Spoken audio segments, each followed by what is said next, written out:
So what's up, Kai? How are you, man? Good. How are you, Pat? You know, hanging out. I usually save the world with supplements. You save the world with coaching. That is my motto. Yes.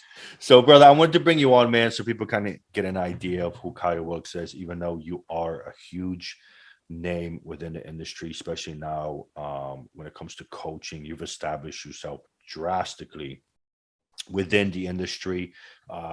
Besides just you're a national level competitor and so forth. Um, but your coaching has truly taken off drastically. I mean, you have pros and you have a lot of high level individuals that you're coaching. So just props to you on that one, 100%. Um, Appreciate that. and I've always wondered, man, because I know we always talk and things like that. When was the transitioning from you? Because you always had a full-time job and then you were Yeah. coaching on the side. You know what I'm saying? I remember I always used to see an iron late and everything and dealing with clients and stuff. When was like what first kind of made you move into coaching, and when was the actual transition when you were like, you know what, this is the direction I'm going with? Yeah. So I mean, dating back, I did my first show way back in 2014. Did okay. I looked okay. Like I think if I ever put a client on stage, I'd try to look a little bit better than I looked for my first show ever. Okay. But after that, the person I lost to was Mike Charles. I don't know if you know who he Yeah. is. Yeah. Very good competitor. And when I lost him, I said, I want to look like him, right? I'm sure he's got years on me, but like who coached him? I want to know Mhm. more. And Phil Viz coached him. Oh, okay. Yeah, Phil. Yeah. So I reached out to Phil. He was living in Middletown. And basically, Phil said, hey, like these are my rates. And like for me, I'm like, hey, I want to pay a year up front. Like I'm serious about this. Yeah. Like this is what I do in my spare time now. Is I want to work on my physique. I never really looked good growing up. I played sports like everyone else, but I was just skinny fat. Yeah. Yeah. So with Phil, I would just try to ask. I don't ever want to be annoying. And what I mean by that is I don't want to ask too many questions. So I'm very selective with the questions I ask. And Mhm. usually I'll ask a question that kind of has five questions within it. You know what I'm Yeah. saying? Yeah. So I already kind of know some of it, but I don't know all of it. So in doing so over time, as I established a good repertoire with Phil, I was training with him. So that really took me to that next level training wise, because he's super in tune with the body and the anatomy and just Yeah. everything of how something works through an exercise. Um, so in being around him, I really started to pick up things. And one day he just mentioned, he's like, hey, like, have you ever thought about coaching people? And I kind of laughed. I said, no, I just do my corporate job. So I went to school for finance and business analytics. And like, I worked at Johnson, Prudential, Yeah. like that's kind of what I do. And he just said, I think you asked a lot of good questions. I think you'd be good at it. So I said, you know what? Like, he took two apprentice coaches, me and Nelson Jones. Nelson's Okay. really good. Like anybody who always any female that ever comes to me, I just tell them, hey, go to Nelson if you can. Nelson or Shane Hughley. I think for bikini, Shane, Nelson, anybody, any other division for sure. I think Nelson's awesome on. And not that he's not good with bikini, but against Shane's like, Yeah. Yeah. Specializes in a certain category. Yeah. so I started working with Phil and he mentioned, hey, I want you guys to get 10 clients and like give him a really cheap promo rate. And then after 6 months, you'll go full time. So I said, okay. So I kind of, at the time I was in tune with, or I had trained with a good friend of mine at the time. And I started reaching out to different competitors, I guess, and somewhat poached from different coach. Okay. Yeah. Just me being honest in terms of how it went about. Yeah. That wasn't my intentions. It was more so, hey, these are my friends. And I think I can lead you in a better direction than where you Yeah. currently are And now. I wouldn't even call that poaching just because they were your friends. It's like a little bit Yeah. different. So Yeah. exactly. So, nonetheless, so I took on 10 clients and I really started to make good progress with them, right? I turned one of them pro about a year and a half later. Nice. And in doing so, I just kind of learned like right away, like, hey, there's some similarities in terms of like body types and how people respond. But Hmm. ultimately, what the key ingredient that's missing, and I think a lot of when with how coaches are, they worry about like number of clients and just kind of getting Yeah. income. Whereas I didn't need the income. I never cared, right? I just cared about, hey, I want to take you where you are today, and 6 months from now, I want you to look different, right? Yes. So how hands-on do I need to be? How can I get you to change the supplementation if needed, depending on Yes. genetics and stuff like that? And I did all that. And slowly but surely, I started building a good roster. Okay. And as I learned, obviously getting genetic freaks or something, Hmm. anyone can make them look good. Of I, course. I really started to pay attention. I have a kid, I think I turned pro this year. Should win nationals. Eric Backert. Yes. You Yes. probably met Yes. him. Hmm. He's been with me since he's I think 4 or 5 years now, probably. And like he's looked like a different person. So it's really cool to see how that transpired, Yeah. and obviously I give him guidance and maybe I lay a blueprint, but like in terms of like being the worker, the contractor, like he is like the epitome of like, if anybody could be like him, I'd have a lot of really, really good clients, Yeah. Yeah. But so I built a solid roster, and long before I knew it, my goal was always to match my salary I was doing in the corporate world with Yep. my coaching. And I started to do that. And it got to the point where, I mean, I started to deprioritize like my own individual output. I still tried to be a good bodybuilder, but Mhm. you can ask anybody, like they know I never sleep. They're like, Kyle, you always send me emails at 3 a.m. You're always up when I text you. And that's just how it was. So I'd wake up at 6 in the morning, I go do my cardio. I'd work till 6 or 7 at night. Mhm. I train. Now getting home at 10:30, right? Yeah. Then you Eat, got to do your shower, and work. now I got to coach. So I Yeah. coach 11 to 2, 11 to 3. I sleep 3 hours and repeat the process. Yeah. So eventually got to the point where I started getting more into I started Anthony Mantello, right? He was my Yes. first like real influencer, real young kid. He's 17 at the time. And that's when I started my eyes like, hey, like if I put a little bit more time into coaching, I can Mhm. really take off, I think, because I know I have the knowledge now. My physique itself speaks for itself in terms Yes. of like where I started. Because again, Mhm. by no means do I have the worst genetics in the world, but I definitely don't have like top tier genetics. Let's put it Yeah. that I way. understand. I understand what you mean. So I was like, okay, I walked the walk a little bit, and now I know I'm intelligent enough to kind of get anybody to respond if they're willing to listen and really put in the effort. Yeah. So last year, I finally just kind of had enough because I've always been very competitive. So if I'm in the corporate world, I want to get a promotion, right? I want to work as hard as Mhm. possible. And through dieting and stuff, like as I learned, for me to rank up in the corporate world, I really need to go back to school, get a degree, because at the end of the day, if someone's going to school and working on a degree, even if they're neck and neck with me in terms of output at work, now they have the credentials that I don't Yeah. have, right? So for me to go back to school, I'd have to make a sacrifice, and that would either involve me stop lifting myself, which I don't think was going to help me, Mhm. um, or I would have to stop coaching. And to me, I always just wanted to help people. I Yeah. really took like going back, if I could get into pick a profession, it would probably be like more like a doctor, kind of something like that, Yeah.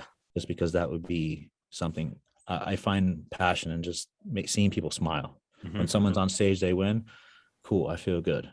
Much better than it is when I perform. You know what I'm Right. I saying? And understand. I I've know what always you mean. been that way. So last year, I kind of just made the move. I said, you know what? If I'm ever going to quit, like I'm turning 30, like I have to make the jump. Like you always hear the stories of, remember when I was in high school or even in college, we would have guest speakers come in, or you'd read biographies on Mhm. how people got to where they are. And you always hear these crazy stories like, if you don't take the if you don't make the jump, you'll never make Yeah. the jump. And I always hear that, and I'm just like, yeah, whatever. Like you made the jump because you had like a foul. You had a foul proof. Your Mhm. parents might have been very wealthy, but you didn't have to worry about anything, right? Mhm. And that's not always the case, right? So, but ultimately, I knew if I quit my corporate job and I went full blown into coaching, I could always go back to the corporate world, Correct. right? Correct. So Correct. luckily, I started thinking about it more in 2020. Then COVID happened, right? Yes. And luckily, I didn't quit my corporate job, because had I quit my corporate job, You would have been screwed because the clients would have been pulling as you back. learn, like coaching is like a luxury. If people can't go to the gym, guess what? They don't They need don't need a coaching. coach. No. There's no need for it. Mhm. So luckily I didn't, but at the same time, it was good because I could work from home now. So when I used to be in the office, it got to the point where, there would be comments made because I would have a diet on the screen. I'm supposed to have a budget on the screen. Yeah. You know what I'm saying? Yeah. So when I started working from home, I got two screens now, Yeah. so no one's watching me. I can kind of Yes. see both. Yep. Um, but then obviously COVID was going to end. And again, I got to the point where I have these influencers. They're young, right? They have the world looking at them. They're going to grow up. Correct. Eventually, they're probably not going to. I'll be honest with you. I always advocate not competing. Really, I tell people like, if you want to compete, cool, but like, it's not like a long term thing, in Right. my opinion, right? Can you do well and excel and build a brand for yourself? Yeah, but I'm not going to pretend it's healthy, right? None of this is healthy in Right. terms of once you get it into it that serious, like serious Yes. competitors. It's more of like a stepping stone into whatever else your career or you're trying to Yeah, accomplish, and like man. so when people do really well, like I mean, Nick, right? So when I started Yeah. lifting with Nick, I remember I think he had like 30,000 followers, maybe, right? And Yeah. now the kid's over 1 million, I right? know. I And know. he's grown to be a different level. Like I don't try to bother him at all, just because he's he's at the prime of his career, right? He's building Correct. a brand for himself, and not many Correct. people. I've seen other elite competitors Yes. do really well, and they're broke. They don't have a brand. They don't have anything, but they're really good. They look awesome. I know. But I'm just kind of like, hey, like I'm glad you look way better than I'll ever look, but what do you get out of this? Yeah, and a lot of it is, I think, with everything the way it changed, with social media, we have the opportunity to present ourselves more than just on stage, right? Because presenting us on stage doesn't show personalities or anything like that. It's just a physique. But Yeah. people fall in love with personalities and who you are. And the Mhm. more, like, for example, like, let's say Brandon Curry, right? Brandon Curry is an amazing guy, man. Like, he is the definition of what a father should be, like, the whole thing. But because he's not always in the spotlight, it's hard for people to, like, really truly fall in love with him and follow him other than when he's on stage Right. versus, other people like Nick and some other people who are constantly on the social media. You see their personality, they're right there in your face. It's so easy to follow and support them. And then whatever direction they go with, there's people want to support them in that way, which, could be with their own brand, which they are their own brand, or whatever company they're with, whatever direction they go, even with coaching. You know what I'm saying? Because all those things kind of align. So yeah, it definitely plays a big part, man. Yeah. So, and then just to, I guess, wrap up that question, right? Not to go off on a different No, tangent. yeah, you good. I just, like I said, I just prefer, I always wanted quality over quantity, right? Yes. At this point, I mean, I don't think I've really, if you go to try to apply to work with me, I haven't been accepting clients for like 4 or 5 months. I'll take some influencers if they come to me. I'll take Hmm. people that I think are really willing to work that have, hey, Kyle, I've hit you up 4 or 5 times. Like, can you at least talk to me? You know what? Sure. If I have an opportunity and I feel like I can really onboard you and give you my time and attention, absolutely. But Yeah. otherwise, I never want to make someone feel like a number, right? Hmm. And there's been cases where I don't really use social media the way I should, right? I don't really market much. I'm not one of those people, hey, swipe up at 5 spots. Could I be bigger in terms of making more revenue if I do that? Yeah, But sure. the quality is going to fall off at that Yeah, the point. quality is going to fall. My turnover ratio is going to be really high. And when I get a client, as much as I want to coach them forever, I always tell them, like, I want to be able to teach you just in case something happens to me. You know Mhm. what to do. You feel comfortable. If you're going to go somewhere else, you know not to get away from these core principles, right? Of Mhm. what matters most. That's good. Sometimes just more is not necessarily better, right? Less is That's more good. sometimes. So that's kind of how I tried to build the base behind things. And then, yeah, I just made the full jump last year. And I said, if this doesn't work out, I'll just go back to the corporate world. You know what I'm saying? So that's kind of that's part of your plans. And I know you're kind of going through the injury that you have now. Are you excited to get back and still fight for the pro card? Or because a lot of times I see coaches who become very successful and start going up really high, on a level that you're reaching. That dream of acknowledge grabbing that pro card, it's kind of becomes like second tier, and they just more concentrate on the success and wins they're getting from their clients versus just trying to get that trophy. So is that hunger still there for you, or? I would say no. It really dissipated a lot. Last year took a toll on me. I tried to compete, and I had a lot going on. Right, I Yeah. moved. I had a lot of personal things going on, Yep. and it gave me a different perspective. Right, it made me realize like there's a lot of sacrifices I don't know if I'm really willing to make necessarily anymore. Um, do I enjoy a certain, like I always tell people now when they see me, like I was just never one to, I never feel confident. I never wear tank tops or anything like that. If Yeah, I'm I remember you. competing, Yeah. like I'll wear it maybe a week out and I'm just like, I hate it. Put a shirt on. Right. Yeah. Now it's also funny because I'll train around Ian or Nick. So I Yeah. always felt like nothing anyway, which was cool. Humble. But being around the influencers, they're young and they don't look anything like I do. Hmm. But they're confident. So it's a different level in terms of confidence. It So definitely is. Yeah. that taught me something. But as far as me competing, would I like to compete again? Yeah, I think so, if it's the right time and place. But in terms of like, would you say, hey, do you have to get that pro card? Would you feel like you didn't meet a certain bucket list item in life if you don't go after this? No, I rather have 10 clients that turn pro than me turn pro, because Yeah. sometimes honestly, as I meet people, they already think I'm a pro. And Right. what changes when I turn pro? Because let's be realistic. This is where I tell people sometimes, could I turn pro? Probably. Yes. Will I ever compete as a pro and beat anything? I see what you're saying. Yeah. No. Like, so what do I really get out of it? You know what I'm saying? I get the, I'm not going to change my name to IFBB Kyle Wilkes. Okay. Like most people do, they get off stage, and that's not a knock. But at the end of the day, I always looked at it. I just want to leave like a legacy so people know my name. And does a LeBron James put NBA LeBron James? No, you know who he is, right?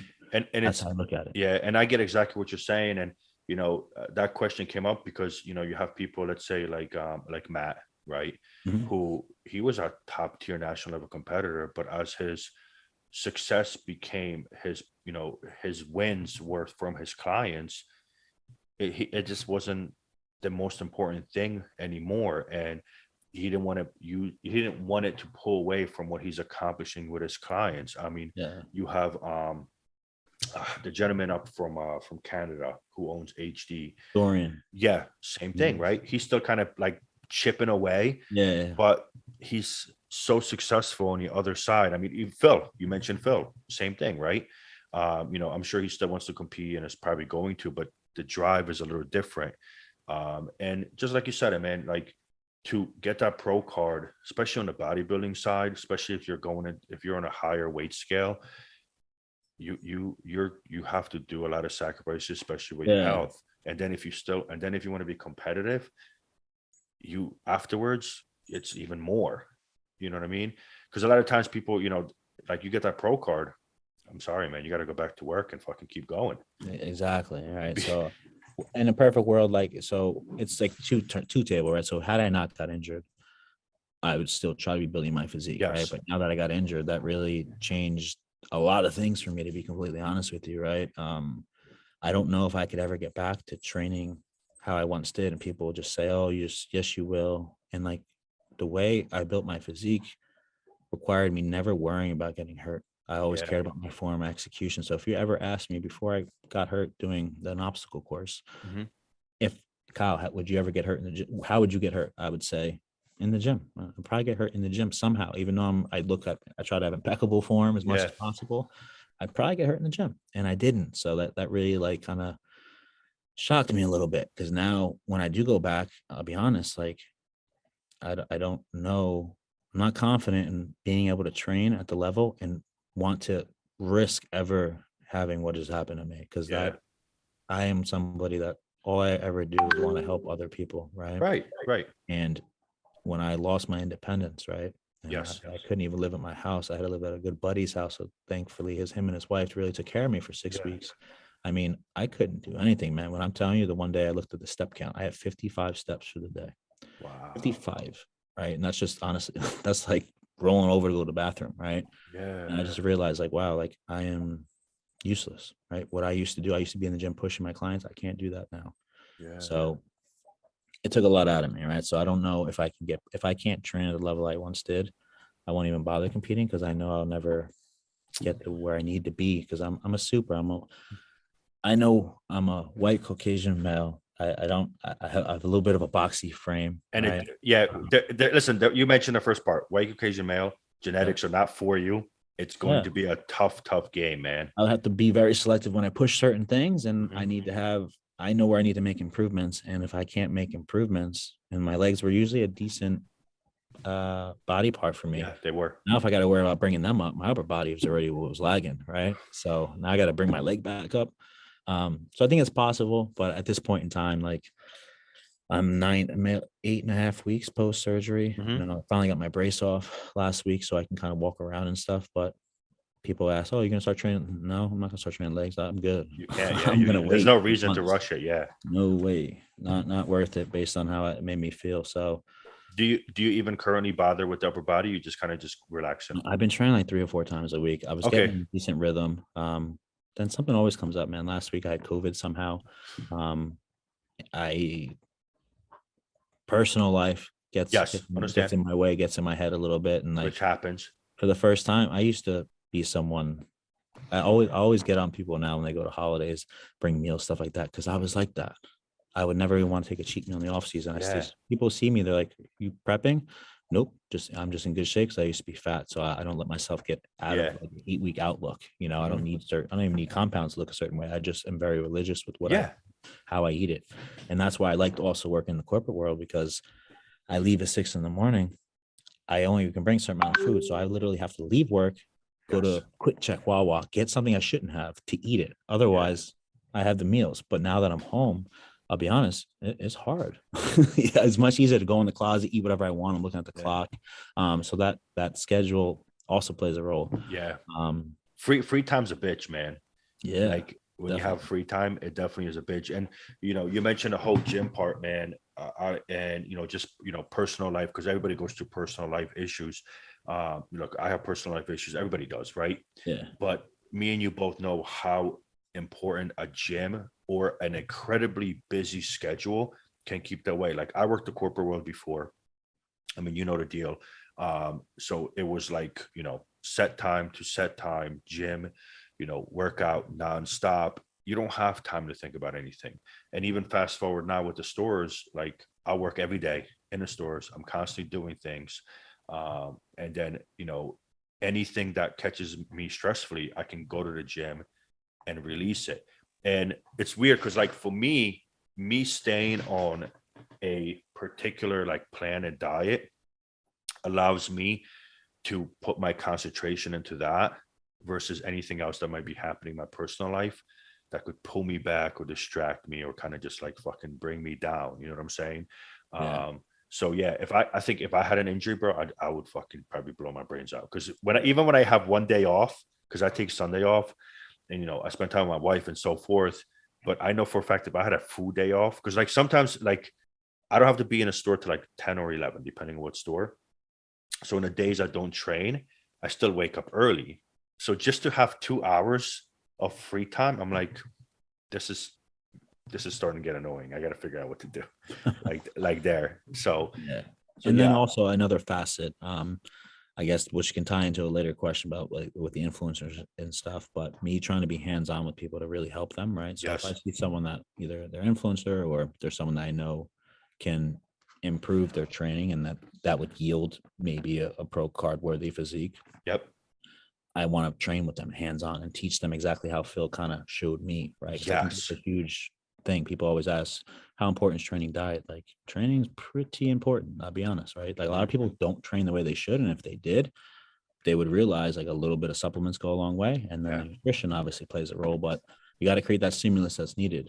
So with that being said, coming back to me having to make personal improvements, that would require me treating myself like I would any client. Hey, I want you to follow this correct, exercise split. This is what I want. But when I'm training with these kids or I have these athletes that fly in or I fly to them, yep, guess what? Like I go on their split.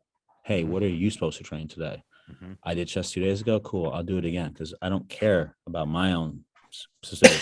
I want to yep, focus on them. So again, that's not conducive to me getting to where I need to be. So it's gonna be a time and a place kind of thing. If I feel like I can get to a certain look, my best I feel was right before COVID. I was enjoying. I was training Michael Toscano at the time, who was a great bodybuilder who has moved on in different aspects of life right now. But I had a really good look, and I wasn't even trying. Like I it was just was, enjoying man. myself. I had a free meal every week, uh, and then I And was your training was like probably the best it's ever been to because you were around yeah, guys that were pro levels. So you had to yeah, raise your levels up consistently. And I don't think people truly realize what intensity when it comes to training does to food and nutrition absorption and hardening of the body. yeah, It's exactly. fucking And insane, bro. that's when I was like, I was training with Nick, for Yep. a year and a half, and like that helped me a lot, right? Yeah. For sure, because it gave me, again, it humbled me because I'll never be bigger than him. I'll never be Yeah. stronger than him, but I want to keep up effort wise, right? If it's my set, Yes. I'm gonna Yes. at least make it my set. And then you could ask him. I mean, we probably pushed a little too hard, right? I think so. He would laugh about it, but yeah, it was good. It put me in a really good spot to where I wasn't really like thinking of competing. I just looked like I was ready to go, and then I was gonna prep for Junior USA's. Then COVID happened, and then And that was it. that was it, man. It was different. I had to go to speakeasy gyms, I train know, 50 times a bro. week. It was different up here. I know, bro. It was like fucking a third world country. Fucking, it Yeah. was nuts, man. Um, Now, with everything that you do with coaching, I'm sure the most positive thing is seeing the rewards of, your clients changing and so forth. Um, is there any other like positives that truly, truly drive you? And is there any like negatives that like just kind of are frustrating or irritating to you or kind of sets you off? So I think, starting with the positives, right? It's interesting, but you meet a lot of different people. Okay. Correct. And what I mean by that is there are individuals that maybe I coach or I encounter in the gym that I wouldn't choose to hang out with had I not been in this environment. Um, and then it was helpful when I was working in the corporate world because it kept me grounded because Yes. bodybuilding community is really small and outside of the gym, 99 out of 100 people don't care about the gym. Right. Especially in a corporate world, bro. Like you're the weirdo. I am a weirdo. They're like, who's heating up the food? Like, come. Yeah. So I was the outcast there. I looked like an Mhm, outcast. mhm.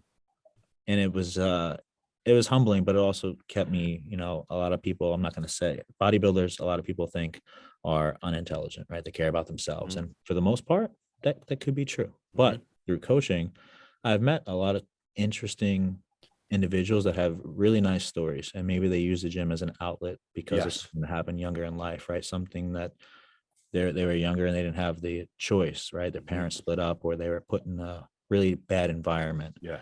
And not everyone's an output of their environment. Some people do get away from that, right? Correct. So Correct. that's definitely a pro is meeting people. And I always try to see the best and the worst people. And what I Yes. mean by that is I feel everyone can improve, right? Everyone has areas of weaknesses and some are more prevalent than others, but ultimately I try to just help someone kind of navigate to that. Like, hey, like what are you trying to be? And some people I have conversations that have nothing to do with the gym. It's just, hey, I just want to be successful with work and stuff. Okay, cool. And a lot of our conversations and stuff are just more geared toward, hey, like, did you apply for the job and stuff Mhm. like that? Let me try to connect you for my connections back at in corporate Yeah. America. Yeah. Yeah. You Yeah. know? So that's definitely I would say pros of that, meeting the younger kids and trying to, at this point, a lot of people, my niche, I would say, is that 17 to 24, that demographic. Mhm. We ask them who coaches, like, I'm definitely one of the first ones they think of, you know what I'm saying? Yeah. I agree. And I looked at that because as we grow up now, a lot of people look at like the contemporary era, the Gen Z or whatever they're called. Yes. Yes. And like, oh, they're different. They can't have conversations with people, and that's true. The world is different because people have cell phones when they're like 5 years old, right? So they Mhm. just type all day.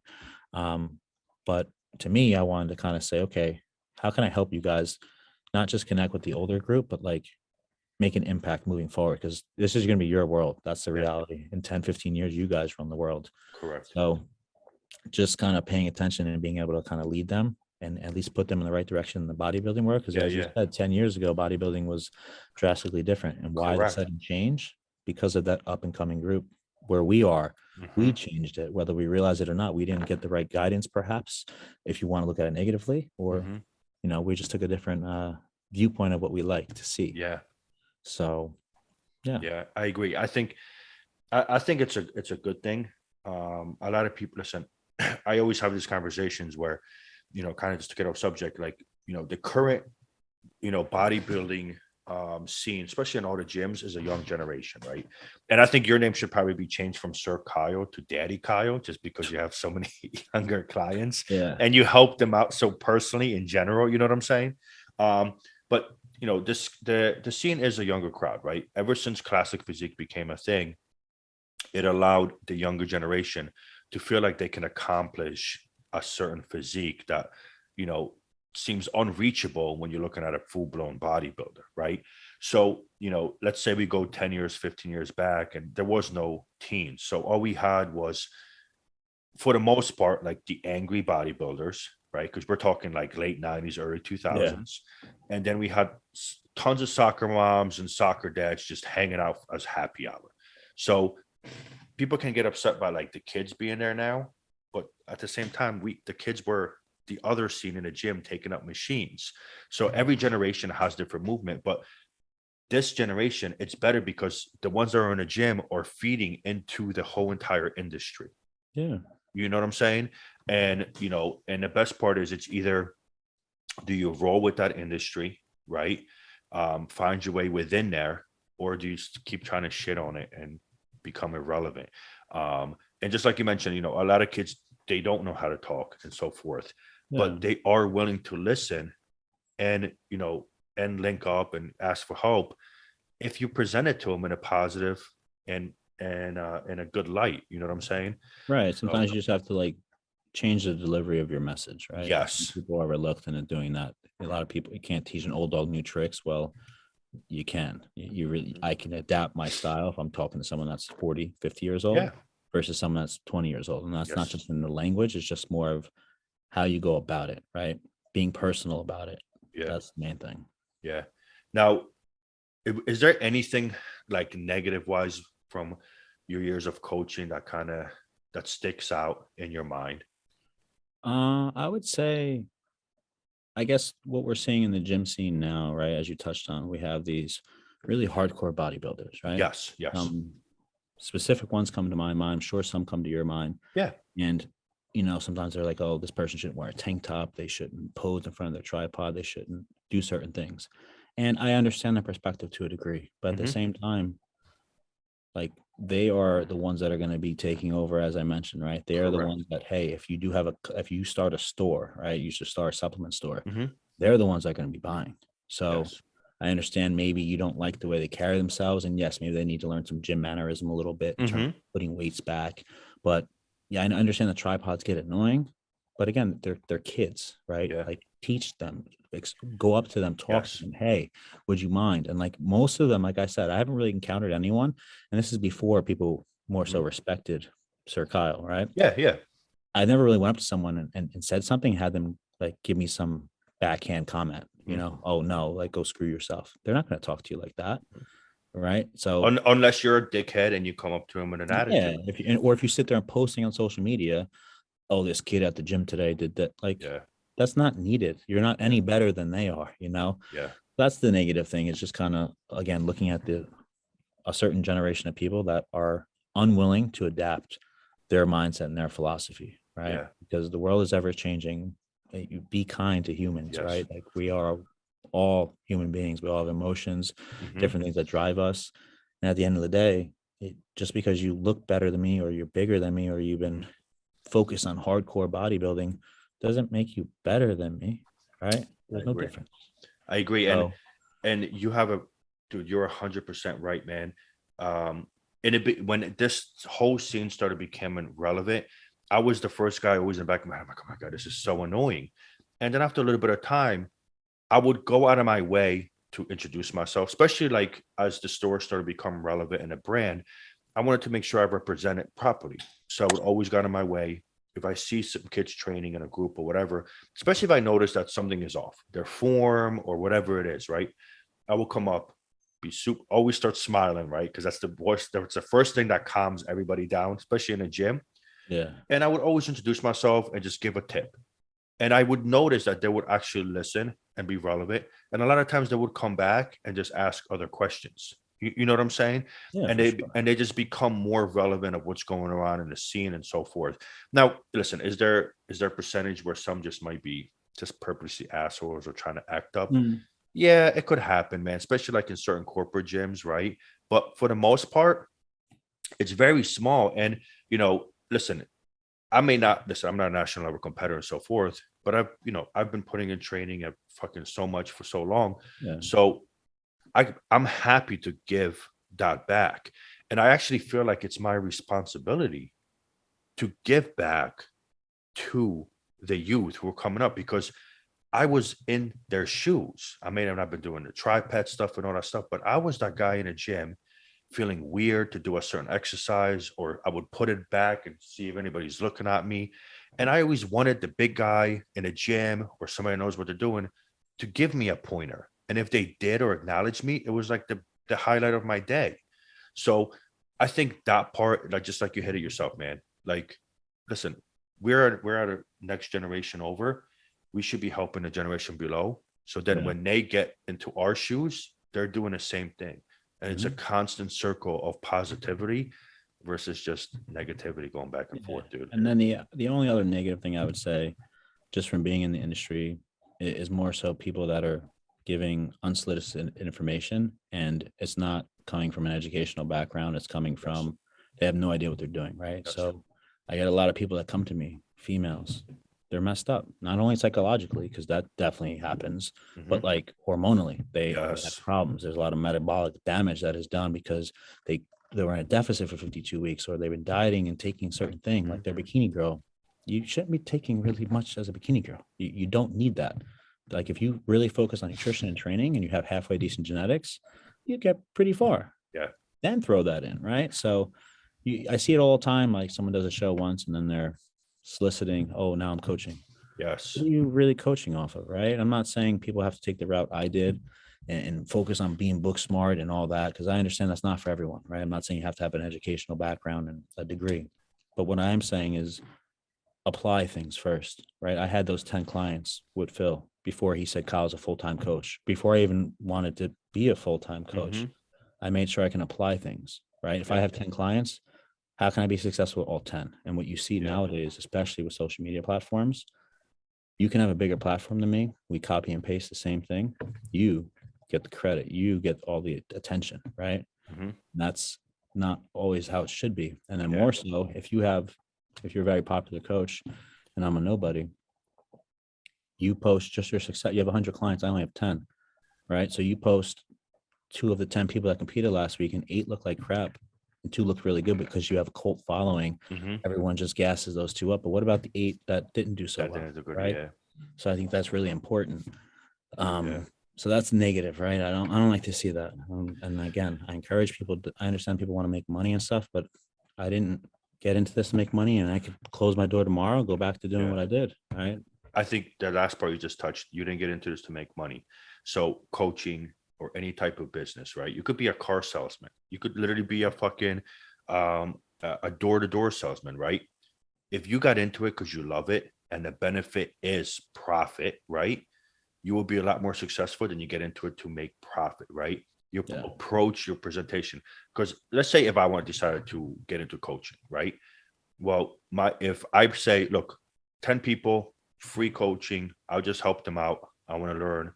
I'll do some diets. It's a lot different than taking on 10 clients. I'm coaching now. Send me money. You know what I'm saying? I'm not a fucking Sure. coach. I haven't fucking trained anything. I may know basics, right? But I can't move up levels until I can apply those basics, right? To people that know I'm just applying them and learning from them. So why would I want to take their money? Yeah. But and just like you said, but then you have tons of people, they competed. Next day, they're coaches, taking clients, taking this. It's like, dude, you don't even have a resume, bro. Like you're scamming people. Why you can't do that. I think So a lot of people just shut their mind off to other ideas. There's 10 ways to skin a cat, right? What correct. is the most efficient way? What is the healthiest way? And again, it really depends on everyone's different, right? So I think this will also tie into probably another topic in terms of the high level competitor versus Yes. influencer. Yes. There's different things I consider when I kind of go about that, right? Because I know, hey, this is what your real goal is, and this is what this person's goal is. Mhm. This is what drives this person, this is what drives you. So Yeah, and touching base on that one, because we talked about the current state of bodybuilding and how everything changed this. When you take on clients that are very high level influencers, and then you take on clients who might have competed often, they might have a presence on social media, but their purpose is just the bodybuilding. Um, what's your approach to that? And what's like, because there's got to be a difference, right? yeah. Um, like, is there a different approach you take, and do you see like a significant difference from either their drive or so forth? Because at the same time, you have somebody like an Anthony who just, you could say influencers don't really care, right? I'm just throwing this random out there, but you have somebody like Anthony who actually does fucking care, Yeah. and he's an influencer and he's full hardcore bodybuilding. So I think it's a mix. But what do you normally like see in those scenarios? Because you I'd say have tons of influencers. if a person, yeah, I would say the ton of influencers I have, right? Their drive sometimes to compete is to more brand awareness, Yep. right? To also, some of them come from competitive backgrounds. They played sports, right? I always just try to be realistic with the person, right? Not many people are going to go get the pro card first time around, right? Yes. If they are, hey, like let's start working together and not just prep for 8 weeks. Like give yourself more time. Not because I don't think it's achievable to get to a certain look, but because what you can bring with an extra 8 to 10 weeks Mm-hmm. is going to be that much more impactful. Like practicing posing, sometimes you could have the best body and you could look the best way, right, on stage. Or sorry, you can have the best physique Yes. on the stage. If you cannot present it, you're not That going to doesn't mean place nothing. very well. Yes. And Right. sometimes that comes with posing. And posing isn't something you can pick up. Say I have a show Saturday, it's Wednesday. If I start posing today for a show Saturday, it's over. I'm not going to be able to hold the poses. I don't know what side chest might look best, right? Yeah. So there's a lot of different variables that go in that take time in terms of preparing for the show that have nothing to do with a diet or cardio or something like that, Mm-hmm. So taking the route with influencers that are just trying to build brand awareness, I just try to get them to stage for the first time looking appropriate. Gotcha. Obviously, they're going to look their best ever, right? But it's more so, hey, you got here and did it the right way, effectively, minimal usage along the way. Ideally is the goal because you're young Yes. and you're probably not going to want to do this in 5 to 10 years. So I'd rather you have the option to be able to transition out of this safely versus other people, like, females, for example, they diet really hard and they start to, put their bodies into hormonal imbalances and they sustain that for years. Mm-hmm. They no longer might be able to have a kid, That's right? true. And all they wanted to do was get their pro card. But because of the approach they took, the direction and guidance they were given, now that option when they turn 30, like, okay, I don't want to bodybuild anymore. It's gone. They have nothing else. They can't have a family anymore because they've ruined that. I don't want that to be the case, right? So with the influencers that are really young, I just try to guide them in the right way. As far as the more seasoned competitor that, hey, I just care about, like, I've been competing for 10 years. I want to get my pro card. Okay. I might be more aggressive with certain things. I might pay attention. Hey, you don't have a chest. Let's really focus on your exercise. Yeah. Pay attention to this versus the younger person. Hey, you're kind of just starting out. Like, let's keep it very basic and go from there and see what happens, Yeah, it makes sense, man. And last question, because we could be here all night talking, dude. I love talking to you, Kyle. For like, it feels like back in the iron days, when we were sitting in there. What would be the biggest moment in your coaching career that took you off, that just blew you into another level? A specific moment? Because I'm sure there's certain moments where your coaching went, then it jumped, but there's got to be like certain times when it really just fucking went through the roof. I would say it was a combination of, right? So working from back to 2020, 2021, again, I was around Nick a lot. He was an incoming guy. I got to establish a really good relationship with him, and like I generally just cared about his success. Matt was kind enough to let me come to his house, and being around a successful coach that worked with really good bodybuilders also dealt with a lot of it gave me a chance to Matt's, as you mentioned in the beginning, he was a national level competitor, and he transitioned out of that, not because he doesn't love bodybuilding, but because he wanted to focus on what matters most, his family, right? So looking at him, he's learned and developed a great business model, right? Yes. He's got coaches under him now, so he's successful. He's got more time with his kids, which again, when you're 20, 21, you don't think about that stuff. But as I get to 30 now, I care about that stuff. Right? Aspect, I really care about that. So I realized, like, again, that personal goal doesn't matter anymore. So he can achieve his personal goal through other people. Correct. Right? So just being around those people, that kind of opened my eyes and definitely propelled me forward, I would say. I got a chance to train with John Meadows before he passed, being around someone like that. And John, he knew who I was, and like, that was when I knew, like, okay, like I'm obviously doing something right. Like he knows who I am. And I thought that was really cool, to say the least. And then as far as coaching specifically of late, I'd say July was like a very good time universe. I had a lot of influencers competing. Yes, you did. Vaughn, and James and Anthony. And a lot of people did well, right? So I definitely hit like a nice peak, and I really thought from there, like, I'm really going to blow up. And then I had my leg injury, and that was kind of like, all right, like I learned in life to kind of be mindful. Like those super high peaks are usually followed by sometimes lows, and prepare yourself for those, right? Because they could be scary if you're not aware of that. So now that I'm kind of self-aware, looking back, I wish I lived in the moment a little bit more. It happened so fast, And like my goal, from June to July was I was traveling Houston here was how can I get, all three of these kids, their pro cars that are influencers. I Yeah. had other people doing the show as well. How can I Yeah. get them to be their best? But it goes so fast, right? I start thinking in terms of my years go, okay, these people prep for this show. So now Mhm. I'm thinking of nationals. Okay, I got 9 weeks. Here we go. But yeah, I would say that was the peak of my coaching recently. And then before that, as far as what really turned the corner was just being around again.